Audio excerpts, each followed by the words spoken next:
আমার প্রাণপ্রিয় ভাই ও বন্ধুরা, আপনারা হয়তো কুষ্টিয়ার সেই ঘটনা শুনেছেন, দেখেছেন, বিভিন্ন গণমাধ্যমে কি ঘটেছে তাও শুনেছেন। বাংলাদেশ জামাতে ইসলামের কর্মী এবং গণ অধিকার পরিষদের কর্মী তাদের মধ্যে সংঘর্ষ ঘটে। আমির হামজার অনুসারীদের বক্তব্য, তাদের উপরে নাকি আগে গণ অধিকার পরিষদের কর্মীরা হামলা করেছে। আর গণ অধিকারের পরিষদের কর্মীদের দাবি তারা শান্তিপূর্ণভাবে র্যালি করছিল, বক্তব্য দিচ্ছিল, মানে তাদের কাজ তারা চালিয়ে যাচ্ছিল। আমির হামজার উস্কানিমূলক বক্তব্যে, উস্কানিমূলক কথার কারণে বাংলাদেশ জামাত ইসলাম নামক সেই সংগঠনের কর্মীরা গণ অধিকার পরিষদের কর্মীদের উপরে ঝাঁপিয়ে পড়ে। এতে দুই সংগঠনের মধ্যেই সংঘর্ষ বেঁধে যায়, পাল্টা ধাওয়া পাল্টা দৌড়াদৌড়ি হতে থাকে। আপনারা হয়তো এখানে একটু ভিডিও ক্লিপটা দেখেছেন।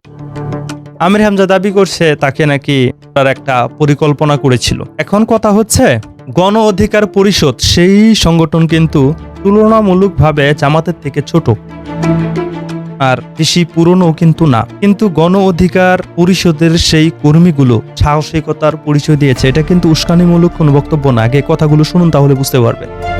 গণ অধিকার পরিষদের যেই কর্মীগুলো আছে তারা দাবি করছে তারা শান্তিপূর্ণভাবেই তাদের কাজ তারা চালিয়ে যাচ্ছিল।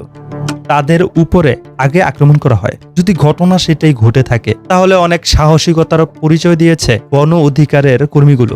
তারা অনেক সাহসিকতার পরিচয় দিয়েছে। আমরা কিন্তু অনেক ক্ষেত্রে দেখেছিলাম গণ অধিকারের যে নেতৃত্ব দিচ্ছেন নুরুল ইসলাম নূর ভাই, তিনি কিন্তু অনেক সময় সাহসিকতার প্রমাণ দিয়েছিল। ওনাকে নিয়ে অনেক বিতর্ক আছে, সেটার ভিন্ন আলোচনা। কিন্তু অনেক ক্ষেত্রেই উনি অনেক সাহসিকতার পরিচয় দিয়েছে, অনেক জুলুমের শিকার তিনি হয়েছিলেন। আমরা কিন্তু এগুলো অস্বীকার করতে পারবো না। এগুলো অসংখ্য অগণিত কাণ্ড কিন্তু আমরা দেখেছি। তো ওনার সংগঠনের যে কর্মীগুলো আছে, আমার কাছে মনে হচ্ছে তাদের এই প্রতিবাদী মিশনটা দেখে তারা হয়তো তাদের লিডার থেকে এমন সাহস পেয়েছে। তারা নতুন একটা সংগঠন হলেও তাদের পুরো কলিজা বাঘের কলিজা বলে আমার কাছে মনে হচ্ছে। আসলে কি, সংখ্যায় বেশি হলেই কিন্তু পারদর্শী হয়ে যায় না, মানুষের আস্থা বিশ্বাস থাকতে হয়। বাংলাদেশ জামাতে ইসলাম নামক সেই সংগঠন কিন্তু অনেক ক্ষেত্রেই দুর্বল। কেন দুর্বল? তারা যতই গর্জন দেউক, তাদের গর্জন কিন্তু আসলে কোনো কাজের গর্জন না।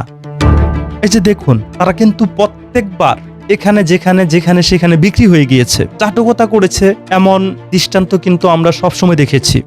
এই যে দেখুন, আওয়ামী লীগকে ক্ষমতায় আনার জন্য কিন্তু তারা আওয়ামী লীগের সাথে মিশেছিল, বিএনপিকে ক্ষমতায় আনার জন্য কিন্তু তারা বিএনপির সাথে জোট করেছিল।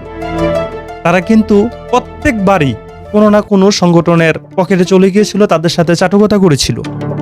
আর এইবার যখন শেখ হাসিনা বাংলাদেশ থেকে চলে যায় আন্দোলন করার কারণে, এই জুলাই গণঅভ্যুত্থানকে কেন্দ্র করে, তখন কিন্তু বাংলাদেশে উল্লেখযোগ্য বিরোধী দল ছিল না। তো বিএনপি তখন মনে করলো যে না, জামায়াত আমাদের সাথে এতদিন ছিল, তারা তো আসলে ভোটের মাঠে নির্বাচন করে, সুস্থভাবে নির্বাচন করে, এককভাবে নির্বাচন করে 4-5টাও আসন পাবে না। একটা কাজ করি, তাদেরকে দূরে ঠেলে দিই, তাদের সমালোচনা করতে থাকি, তারা জোট টোট করলে করুক, তাদেরকে আমরা বিরোধী দলের মধ্যে রাখবো।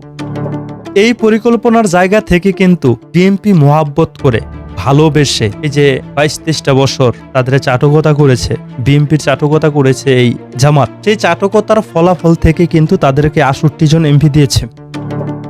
তারা কিন্তু মূলত শক্তিশালী কোনো সংগঠন না, তাদেরকে আসনগুলো দিয়ে বিরোধী দলে রাখা হয়েছে। মূলত তারা কোনো শক্তিশালী সংগঠন হতেই পারে না। গণ অধিকার পরিষদের যে কর্মীগুলো আছে তারাও কিন্তু এটা খুব ভালোভাবে জানে যে বাংলাদেশ জামাত ইসলাম নামক তারা সোশ্যাল মিডিয়ার মধ্যে ফেক আইডির মাধ্যমে তারা অনেক জনপ্রিয়, কিন্তু বাস্তব অর্থে তারা এতটা জনপ্রিয়তা নেই। কিছু মানুষ না বুঝেই, রাজনীতির ধারা না বুঝেই তাদের সাথে যাচ্ছে, পরে বুঝতে পেরে দুধ দিয়ে গোসল করে সেখান থেকে আবার নিজেকে সরিয়ে নিচ্ছে। এমন অহরহর ঘটনা আপনারা দেখেছেন। তাদের সংগঠনের যারা দায়িত্ব পালন করছে, যারা এমপি আছে, তাদেরকে হোটেলে ধরতে দেখা যাচ্ছে। তাদের এই ঘটনা দেখেও অনেকে দুধ দিয়ে গোসল করে সেখান থেকে বের হয়ে আসছে। তাদের রাজনৈতিক কৌশল দেখেও সেই সংগঠন থেকে বের হয়ে আসছে। তাদের মুনাফিকি দেখেও, যেমন এক এক সময় এক একটা কথা বলে, সে সমস্ত কথাগুলোকে শুনেও অনেকেই তাদের সংগঠন পদত্যাগ করছে। তো গণ অধিকার পরিষদের কর্মীরাও কিন্তু জানে যে বাংলাদেশ জামাত ইসলাম নামক সেই সংগঠন যতই গর্জন দেখ না কেন, যতই 68 জন সংসদে থাকুক না কেন, তারা কিন্তু প্রকৃত অর্থে কোনো শক্তিশালী সংগঠন নয়। তারা সন্ত্রাসী সংগঠন, এটা কম বেশি সবাই কিন্তু এই কথার উপরে একমত, কারণ তারা 1971 সালে বাংলাদেশের বিপক্ষে কিন্তু অবস্থান নিয়েছিল। এটা নিয়ে কিন্তু অনেক আলোচনা, বিতর্ক অনেক কিছু আছে, সেটার আলোচনা ভিন্ন। তবে জামায়াতের ভবিষ্যৎ আমার কাছে যেটা মনে হচ্ছে খুবই খারাপ হতে যাচ্ছে। গণ অধিকারের মতো একটা নতুন সংগঠন, তাদের এত কর্মী নেই, তারা যদি তাদের উপরে হওয়া আক্রমণের প্রতিবাদ জানাতে পারে, তারা যদি মেনে নিতে পারে, বুঝতে পারে যে জামায়াতের গর্জন আছে, অর্জন নেই, তাদের সাথে হওয়া অন্যায়ের প্রতিবাদ জানাতে পারে, তাহলে অন্যরা কোন পর্যায়ে আছে বুঝতে পারছেন? তারা যে ইসলামী আন্দোলন, বাংলাদেশকে নিয়ে মাঝে মাঝে উল্টাপাল্টা কথা বলে জামাত, এই সমস্ত ঘটনাগুলোকে দেখেও যদি তাদের মাথার মধ্যে কিছু না ঢুকে, তাহলে আর আজীবনও ঢুকবে না। এতেই বোঝা যাচ্ছে যে গণ অধিকার পরিষদ জামাতের থেকে অনেক বেশি শক্তিশালী হয়ে উঠছে। তাদের কৌশল আছে, তারা রাজনৈতিকভাবেও শক্তিশালী, তারা জনগণ দিয়েও শক্তিশালী। আর তাদের যিনি গণ অধিকার পরিষদের সেই সংগঠনটাকে নেতৃত্ব দিচ্ছেন, নুরুল হক নূর ভাই, তিনিও তো অনেক সাহসী একজন ব্যক্তি, এটা আমরা জানি। অন্যদিকে বাংলাদেশ জামাত ইসলাম নামক সেই সংগঠনের মধ্যে সাহসী মানুষ নেই, গর্জন দেওয়ার মানুষ আছে। তারা দেশ বিরোধিতা করার কারণে কিন্তু বিভিন্নভাবে তাদেরকে দমন করা হয়েছে দেশের স্বার্থে। আর ইসলামকে নিয়ে কটূক্তি করার কারণে, ইসলামকে নিয়ে রং তামাশা করার কারণে কিন্তু ইসলামপন্থী মানুষরাও তাদেরকে মূল্যায়ন করে না। তার মানে তারা সব দিকেই কোলঠাসা হয়ে যাচ্ছে।